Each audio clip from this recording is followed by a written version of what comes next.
May kwento ako. Lalaki ako.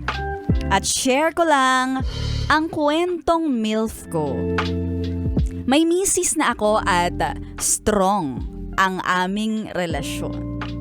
Solid. Siguro nga ay dahil parehas kami ng priorities. Kahit may 3 anak na kami, kahit pa tight ang budget. Ay, ang sikip ng budget. Nagde-date pa rin kami. Nakukuha niya ang gusto niya at nakukuha ko rin ang gusto ko. Kaya isi-share ko ang sikreto namin. Sige, share mo na. Nagkaroon kami ng bagong tradisyon sa aming buhay mag-asawa. Na bago kami aalis, unang gagawin namin ay ang juro. Isang araw ay nag-book kami ng masasakyan papunta sa isang kasal ng kaibigan ko.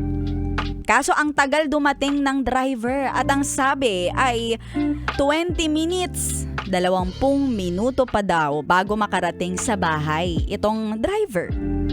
Sa aming inip na mag-asawa, ready na kami na umalis para pumunta ng kasal, ay nagkatinginan lang kami. Natakalagkit.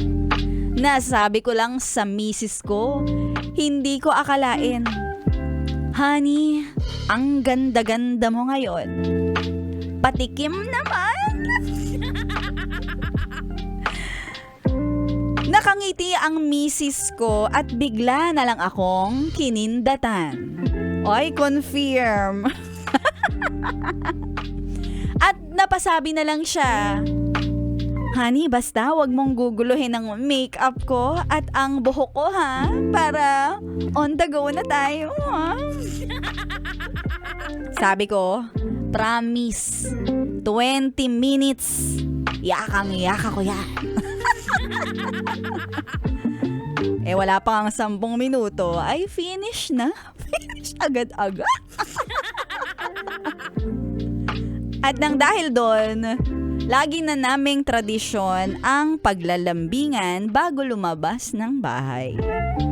Bago kami mag-date sa bahay, ay nagagawa na naming maglingkisan at magkaputukan ng damdamian. Yung hindi nakaka-iskandalo. Yung idea na yon ay nabuo namin dahil sa si Mrs. ay mahilig magsabi. Linyahan ang mamaya, no? Ay, mamaya. Ako naman sa kahihintay ay napapagod at di na ginaganahan. Ngayon, inuuna na namin na maging masaya. Ganon din ang gusto kong gawin para sa kanya. Nawawala ang stress. At ganado pa ako sa pagtatrabaho para sa misis ko at pamilya namin.